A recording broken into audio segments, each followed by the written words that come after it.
Israel സമാധാനത്തിനും സഹവർത്തിത്വത്തിനും ഭീഷണിയാണെന്ന് Arab ഉച്ചകോടിയുടെ കരട് പ്രമേയം. ഗൾഫ് രാജ്യങ്ങളെ വീണ്ടും ആക്രമിക്കുമെന്ന ഇസ്രായേൽ പ്രധാനമന്ത്രി ബെഞ്ചമിൻ നെതന്യാഹുവിന്റെ ഭീഷണി അപകടകരമായ പ്രകോപനമാണെന്നും കരട് പ്രമേയത്തിൽ പറയുന്നു. അറബ് മുസ്ലിം ഉച്ചകോടിയുടെ നിർണായക യോഗം ഇന്ന് നടക്കും.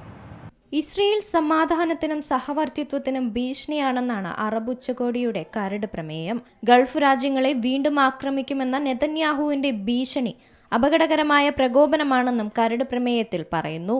വിഷയത്തിൽ സംയുക്ത നിലപാട് ഇന്ന് പ്രഖ്യാപിക്കും. ഇസ്രയേലിനെതിരെ അറബ് രാജ്യങ്ങൾ ഒന്നിച്ചു നിൽക്കണമെന്നും അന്താരാഷ്ട്ര സമൂഹം ഇരട്ടത്താപ്പ് ഒഴിവാക്കണമെന്നും ഉച്ചകോടിയിൽ ഖത്തർ പ്രധാനമന്ത്രി ഷെയ്ഖ് മുഹമ്മദ് ബിൻ അബ്ദുറഹ്മാൻ അൽത്താനി അഭ്യർത്ഥിച്ചിട്ടുണ്ട്. ഖത്തറിൽ ഇസ്രയേൽ നടത്തിയ ആക്രമണത്തിൽ പ്രതിഷേധം അറിയിക്കാനായി ദോഹയിൽ നടന്ന അറബ് ഇസ്ലാമിക് രാഷ്ട്രങ്ങളുടെ കൂടിക്കാഴ്ചയിൽ ഇസ്രയേലിനെതിരെ ശക്തമായ ഭാഷയിലായിരുന്നു ഖത്തർ വിമർശിച്ചത്. ചെയ്ത കുറ്റങ്ങൾക്ക് ഇസ്രയേലിനെ ശക്തമായ നടപടികൾ കൊണ്ട് നേരിടണമെന്ന് ഖത്തർ പ്രധാനമന്ത്രിയും പറഞ്ഞു. അന്താരാഷ്ട്ര സമൂഹം ഇരട്ട നിലപാട് വെടിയണമെന്നും ഖത്തർ വ്യക്തമാക്കി.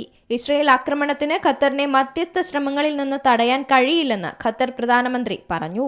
പലസ്തീൻ ജനതയെ അവരുടെ നാട്ടിൽ നിന്ന് പുറത്താക്കുക എന്ന ലക്ഷ്യത്തോടെയുള്ള ഉന്മൂലനം യുദ്ധം വിജയിക്കാൻ പോകുന്നില്ലെന്നും ഷെയ്ഖ് മുഹമ്മദ് ബിൻ അബ്ദുറഹ്മാൻ അൽത്താനി വ്യക്തമാക്കി.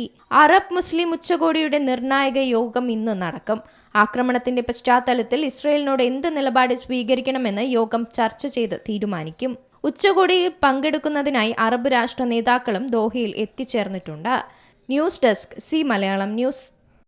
ഏറ്റവും പുതിയ വാർത്തകളും വിശേഷങ്ങളും വിരൽ തുമ്പിലറിയാൻ സി മലയാളം ന്യൂസ് എല്ലാ ഡിജിറ്റൽ പ്ലാറ്റ്ഫോമുകളിലും ലഭ്യം.